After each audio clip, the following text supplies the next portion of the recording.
கவனிங்க. வேதம் சொல்கிறது, அன்பானவர்களே, நீங்க வேலை செய்யக்கூடாது அர்த்தம் இல்லை, வேலை செய்யுங்க.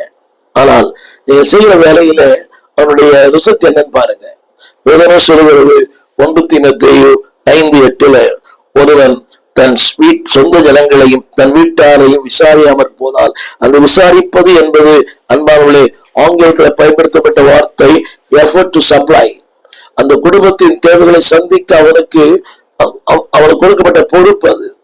He must have the efforts to supply the needs of the family. அதே வேளையில அன்பான கர்த்தர் பிள்ளைகளே, அதோடு கூட இன்னொன்று இருக்கிறது, தேவனுக்கு அந்த இடத்துல முதலிடம் இருக்கிறதா. சொல்ல விரும்புகிற கருத்து என்னவென்றால், கவனிங்க, உழைக்கணும், உழைங்க, சம்பாதிங்க, ஆனா தேவனுக்கு முதலிடம் தாங்க. உழைப்பா தேவனா? தேவன் தான். அந்த தேவன் இல்லாத உழைப்பு ஒன்றுமே இல்லை. அந்த உழைப்பில் அவர் இல்லாவிட்டால் அர்த்தமே இல்லை. ஆகால சொல்லுகிறார், திரளாய் விதைக்கிறீங்க, கொஞ்சமா இருக்கிறீங்க. அது எவ்வளவு கடினம் இல்லையா? உழைப்புல நேரம் இருக்கிறது, பணம் இருக்கிறது, அவருடைய சரீரம் இருக்கிறது, எல்லாமே இருக்குது, வெயிலும் மழையும் குளிரும். ஆனால் திரளாய் விதைக்கிறீங்க, திரளாய், அடுத்து ஒன்று போட்டு கொஞ்சமாய். அப்படியானால் ஒரு முயற்சியெல்லாம் வீணாய் போனதே.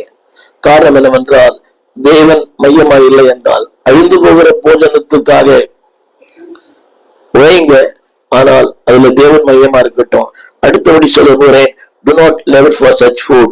2 தெசலோனியர் 3:10 இந்த வசனம் சொல்லுகிறது, ஒருவன் வேலை செய்ய மனதில்லாதிருந்தால் வேலை செய்ய வேண்டும், வேலை செய்ய வேண்டும்.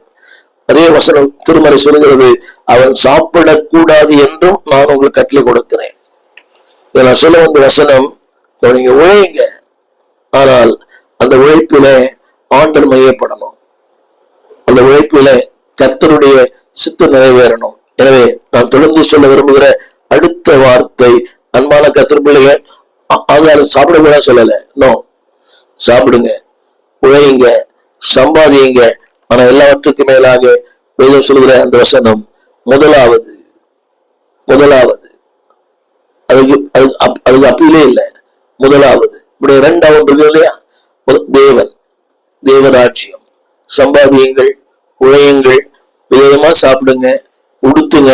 அல்லது ப்ரையாரிட்டிஸ், முதலாவது தேவனும் தேவராட்சியமும். எனவேதான் ஆண்டவர் அந்த லூக்கா 10 சொன்ன ஒரு வார்த்தை, நீயோ அநேக காரியங்களை குறித்து கவலைப்பட்டு மார்த்தாளே, உழைப்பு இருந்தது, ஆனால் கூடவே கவலையும் இருந்தது. உழைப்பு இருந்தது, கூடவே தேவனுடைய கடிந்து